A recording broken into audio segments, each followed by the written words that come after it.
What on earth is this? I stared intently at the video streaming on my phone. It was a live feed of my house.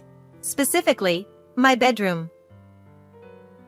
An app on my phone was connected to the surveillance camera in the room. On the screen, I saw my husband and a woman together. Are they embracing? The two of them were so close, there was no way it could be excused as friendly or accidental. As I continued to watch in silence, I heard their voices. The woman said, She hasn't found out about that, has she? No! My husband replied. I'm doing exactly what you told me to. It's perfect. She's so dumb, she believes everything. The woman laughed. I can totally imagine that. After sharing a laugh, they began to get intimate and collapsed onto the bed together. I was left speechless, staring at the video in utter disbelief. Because that woman was my own sister. My name is Nancy. I'm 50 years old.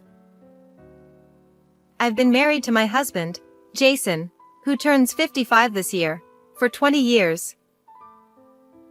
We don't have any children, so it's just been the two of us living together.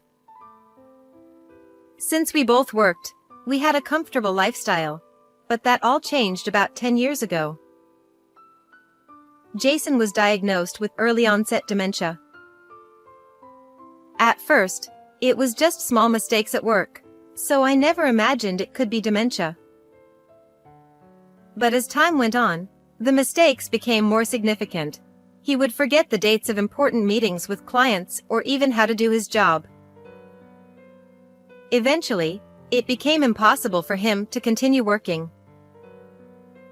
In his daily life, he started forgetting where things were, how to change clothes, and his sense of direction became so impaired that he'd bump into things constantly.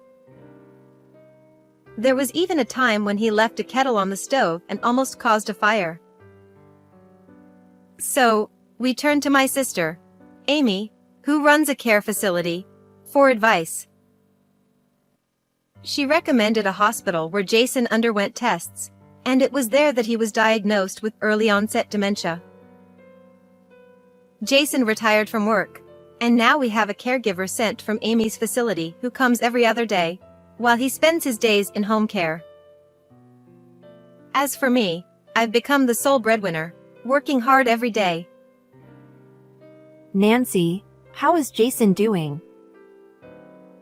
It was the day Harris, our usual caregiver, came over. Amy showed up with him, as she sometimes does. Amy, you're here? Yes. He's my brother-in-law, so of course I'm worried. Ever since we started relying on Amy's facility, she's made it a point to drop by now and then before I leave for work. Since she was a child, Amy had always said, I wish I had a big brother. She's admired Jason ever since we got married, and she was more heartbroken than anyone when he was diagnosed with dementia. Despite her busy job, she checks in on us frequently, and I'm really grateful for that. Thanks to Amy and Harris, I can leave Jason at home with peace of mind and go to work. Without my income, we wouldn't be able to make ends meet, so I'm deeply thankful to both of them. That said, they can't come on weekends, so the burden of caregiving falls entirely on me. I work on weekdays, and on weekends, I'm solely responsible for Jason's care, leaving little to no time for myself. I hadn't really noticed it myself, but I must have been more exhausted than I realized. At the hospital for Jason's regular checkup, a familiar nurse immediately picked up on how worn out I was. We've known each other for nearly 10 years, so she can tell when something's off.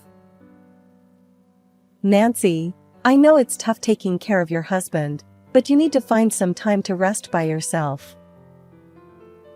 She said. I know, you're right. But it's easier said than done. I replied.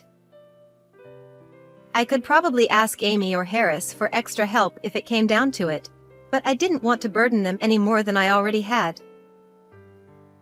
The nurse suddenly brightened. Oh, I almost forgot. A new nurse just joined our hospital recently. She used to work at a dementia specialist hospital in New York. She might be able to help you out. Look, that's her over there. I looked in the direction she pointed, and to my surprise, standing there was Lauren, my best friend from our school days. Lauren noticed me too, and we both gasped in surprise before embracing each other, overjoyed at our reunion. Lauren, who had been a star on our school softball team, still had that same short, sleek hairstyle that suited her so well. She was as sharp and composed as ever. Nancy, you haven't changed a bit. She said with a smile. Neither have you, Lauren. It's so great to see you. Lauren told me that after her kids became adults, she divorced her husband and moved back to our hometown. We were excitedly making plans to catch up over tea when Jason, who had just finished his examination, was wheeled out of the consultation room. Oh, this is my husband, Jason. I guess the last time you saw him was at our wedding? Yes, it's been a long time. Lauren said, addressing Jason. I've been friends with Nancy since middle school. She knelt down to meet Jason's eye level in the wheelchair, but suddenly paused mid-sentence. Lauren? I asked, noticing her hesitation. Oh, sorry. Lauren replied, snapping out of it.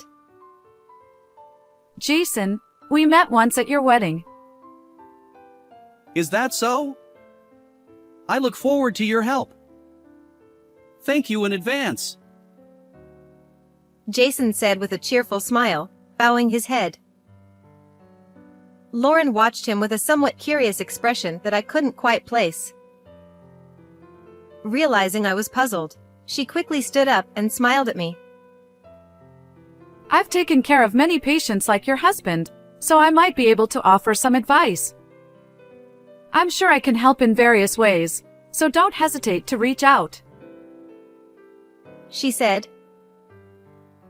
Thank you, Lauren.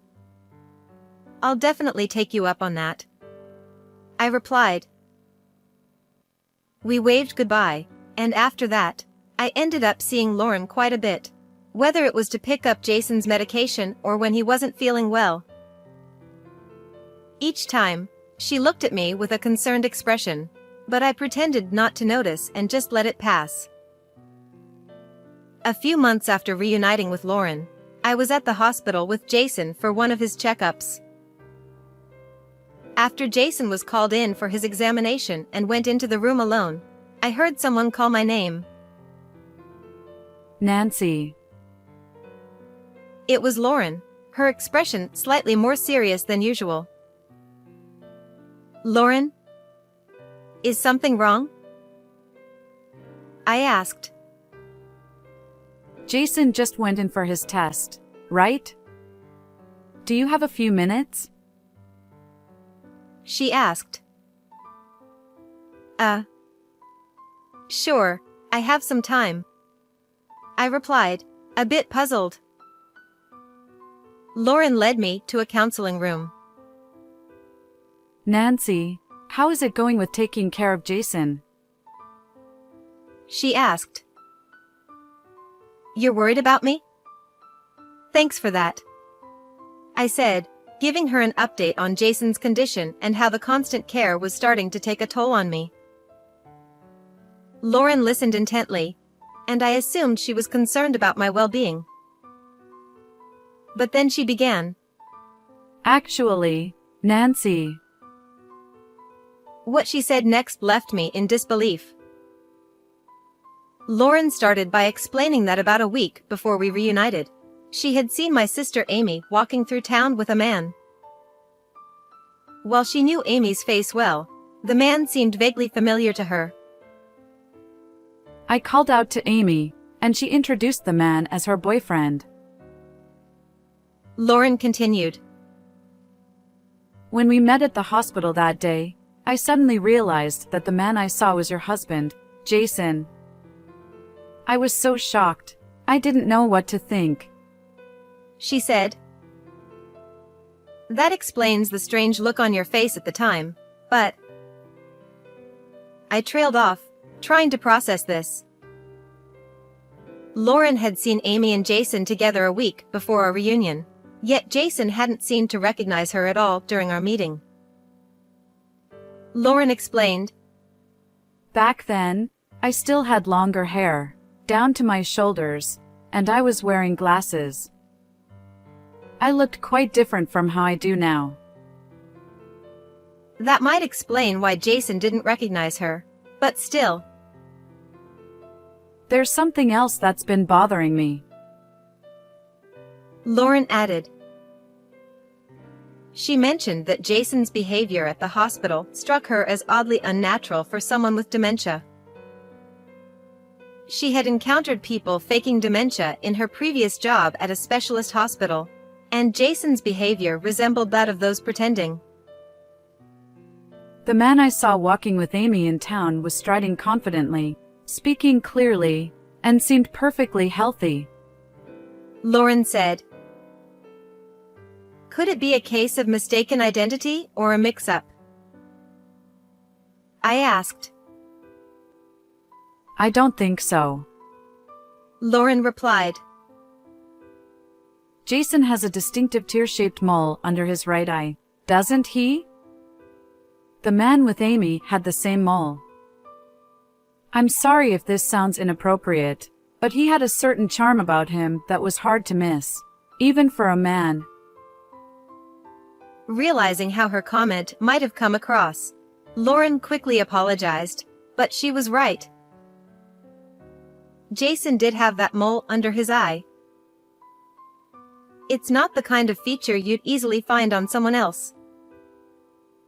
The face, the mole's position, it was too much of a coincidence. Could it really be true that Jason has been pretending to have dementia for the past 10 years and, on top of that, has been having an affair with Amy? It was hard to believe, but Lauren had never been the type to lie. Nancy, I have to be honest. I don't think this hospital is very good. Lauren said seriously. What do you mean? I asked, surprised. The doctors here aren't particularly skilled, and despite the bad reputation, the patient numbers are oddly high. Don't you think that's strange? I think you should make sure Jason really has dementia. Her words lingered in my mind, so I decided to take action. I bought a home security camera from an electronics store and discreetly placed it in our living room and bedroom. I set it up to record while I was at work and made it so I could check the footage from my phone during breaks.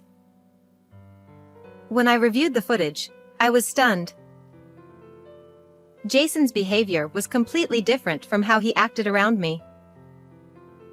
He didn't seem to have any trouble finding things, and he went about his day normally. Even when Harris, the caregiver, came over, there was no sign that she was actually helping him with anything. What's more, the footage revealed that Amy frequently visited our home when I wasn't there. Their conversations were all captured on tape. Nancy hasn't figured out that you're faking dementia, right? Amy asked in one of the recordings. No, I'm following your instructions. I pretend not to know the date or where things are, and it's working perfectly. Jason replied.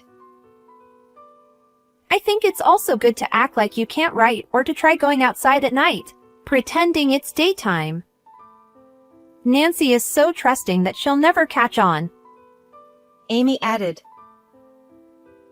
What about Harris?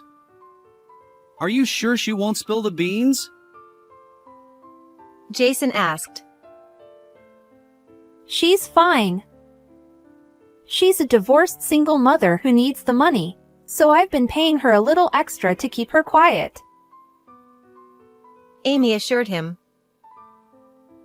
After laughing together, they headed to the bedroom, cuddling as they went. I was left speechless after watching the footage. The sister and husband I trusted had been conspiring behind my back all this time. I didn't want to believe it, but the evidence was right there.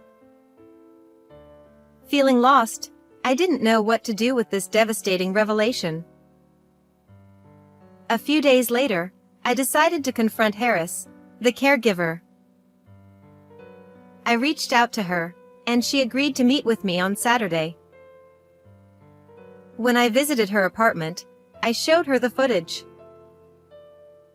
Seeing the video, she looked defeated and began to cry, apologizing profusely. What's on this video? It's all true. I'm so sorry for deceiving you all this time. Harris confessed through her tears. She explained that she didn't have the qualifications for her job and had been struggling to find work. Amy offered her a job with exceptionally good pay, and Harris felt she had no choice but to go along with Amy's plan. Just as Amy mentioned in the video, Harris was a single mother in need of money. However, the guilt of being complicit in deceiving someone weighed heavily on her conscience. It was this guilt that ultimately led her to provide her testimony. She also gave me receipts, copies of her work logs, and her diary entries from that time. I needed the money, but that doesn't excuse what I did. I betrayed you as a person, and I'm truly, deeply sorry. Harris said, bowing her head repeatedly in apology. With the evidence and testimony Harris provided, I decided to gather more proof on my own. After speaking with a few relevant people, I consulted with a lawyer and planned to confront Jason and Amy in the act. On a typical weekday, I pretended to leave for work as usual, but instead, I waited near our home. Once Amy arrived and I was certain they were in the middle of their rendezvous, I barged into the house. They were caught red-handed, with no chance to escape. As they scrambled to cover themselves, I coldly stated, "I know everything. Jason, I heard you messed up at work and got sidelined to a dead-end position.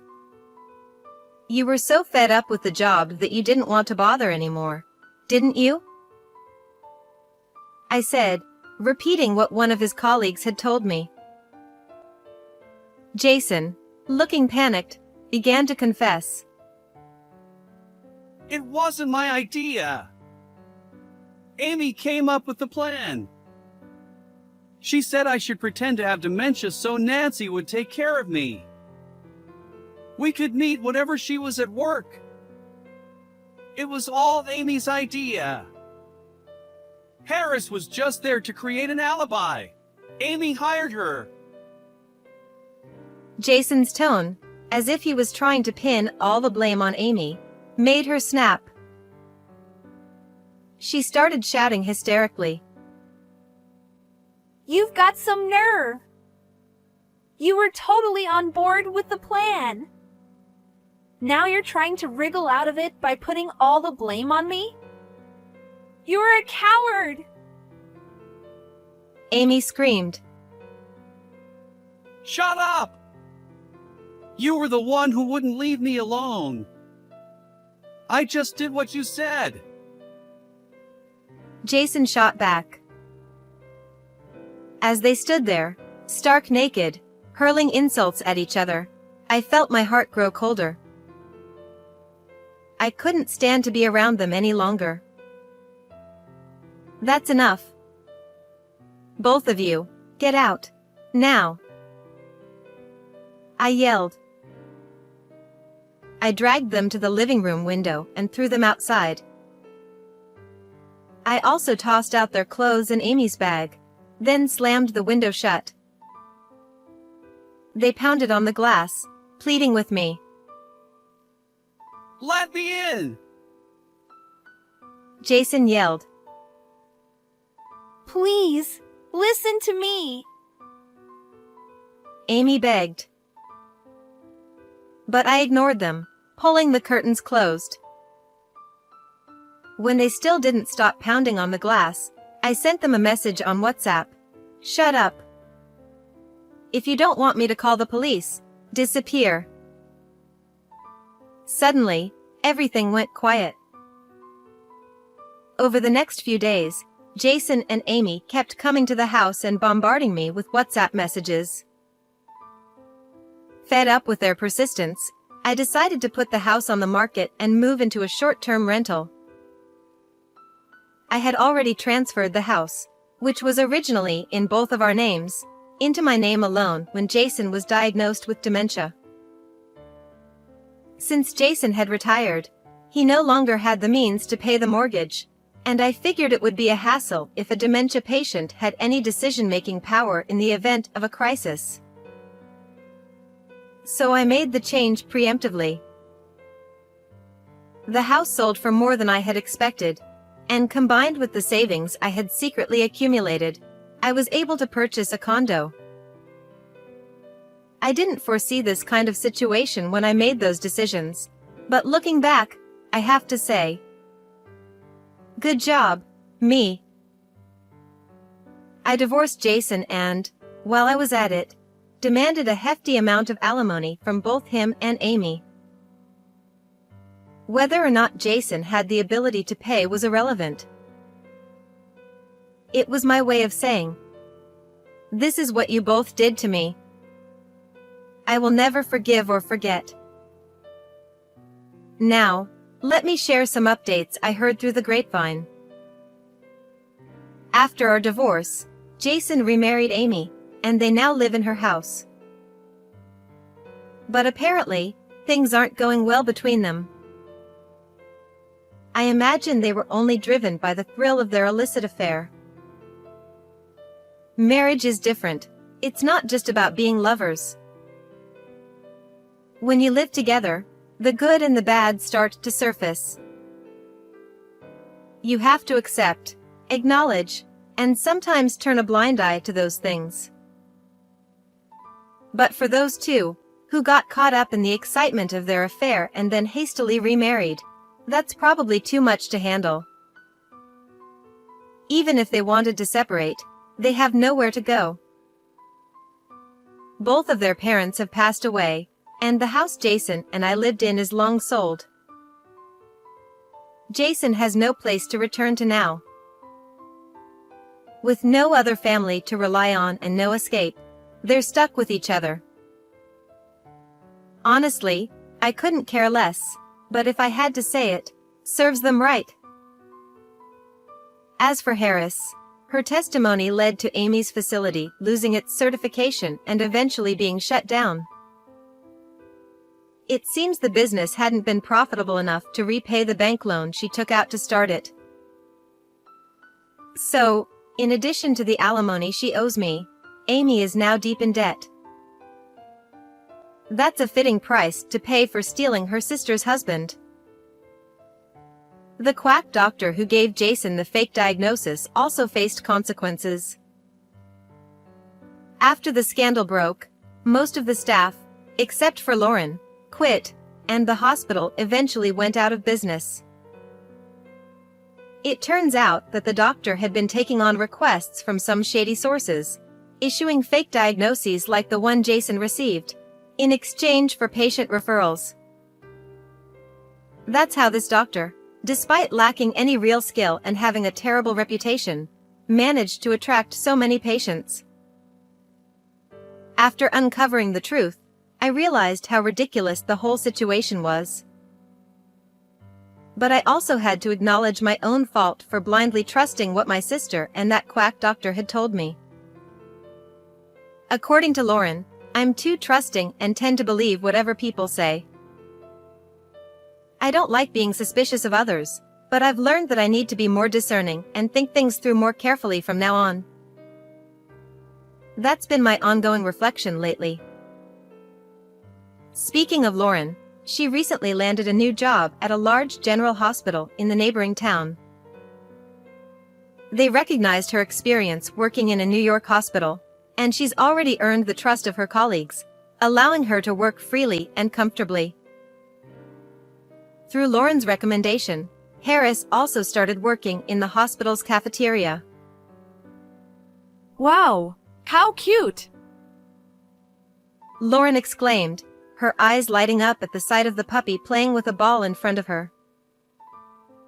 This little guy is a male miniature dachshund I welcomed into my home about a month ago. He's become my precious partner, bringing me comfort and easing the fatigue after long days at work. Ever since he arrived, Lauren has been visiting my condo more often. This little one is so adorable. I just can't help coming by to see him. She says, but I know she's really coming to check on me. She'd never admit it, though. I may have lost my husband, but now I'm spending enjoyable moments with my best friend. And you know what? I think I could get used to this life, enjoying my singlehood with my close girlfriend by my side. So, how did you like this story? Don't forget to subscribe to the channel. And I'll see you in the next video.